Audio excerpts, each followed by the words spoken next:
এলাকার সাংবাদিক আশিস দেববর্মার উপর হামলার ঘটনায় অবশেষে সাফল্য পেল পুলিশ। রাধাপুর থানার সামনে সাংবাদিকদের বিক্ষোভ কর্মসূচি শুরুর মাত্র 3 ঘন্টার মধ্যে অভিযুক্ত আসামিকে গ্রেফতার করেছে পুলিশ। পুলিশ সূত্রে জানা গেছে, গ্রেফতার হওয়া অভিযুক্তের নাম স্বদেশ দেববর্মা। তার বাড়ি খুমলুং এলাকার বাহুরাম সর্দার পাড়া এলাকায়। বিক্ষোভ চলাকালীন সাংবাদিকদের তীব্র চাপ ও ধারাবাহিক দাবির পর দ্রুত অভিযান চালিয়ে তাকে আটক করে রাধাপুর পুলিশ স্টেশনের পুলিশ।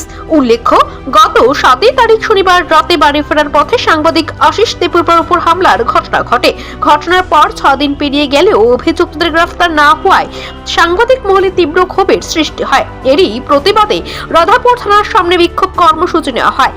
অভিযুক্ত গ্রেফতারের খবরে সাংবাদিক মহলে স্বস্তি ফিরলেও তারা দ্রুত তদন্ত সম্পন্ন করে দোষীর দৃষ্টান্তমূলক শাস্তির দাবি জানিয়েছেন। পুলিশ জানিয়েছে, ঘটনার পূর্ণাঙ্গ তদন্ত চলছে এবং আইন অনুযায়ী পরবর্তী পদক্ষেপ নেওয়া হবে। আসামি নামখা তিনি মনজাখা এই जों 7 तारिखनो जे कमप्लेन मामन बरेन जों कन्टिनिउस रेड खाइ दङ नंगे दिनै लास्टनि अरब डेपुटेसन रुफाइया बन सिगां आं पाठक जागा नोबिसन मा नाइगा दिनै बन अरब रेड खाइले आं गताबो खुमन इको पारगना मानजाके रन तै फैदों ताइ रेस खाइगोन खरब बसुम मासन मेन आसे मासन तै मासा त बन लगा त मानसि बत बन बुया सल खाइबो मासन मेन आसाम मासन स्वदेश देबमा kami kini mau bini bom bos awta bini bukan bom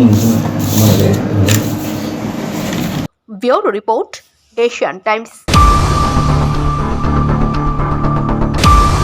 Jadi regenai senana ni bagai keteng bakha ulabe continue tongnai.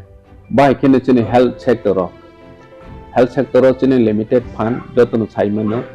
Hiaba jeng hospital jeng tabok tang tongu tabok ni modernized hospital almost paina ni phajing thang tongu 150 bedded hospital complete in thanai sakham chini bagoi bilaikhe chini tipra hai hasdeo ব্যবস্থা kaham khaini ni nango bono sak tharin bono naharoino sakhamno jeng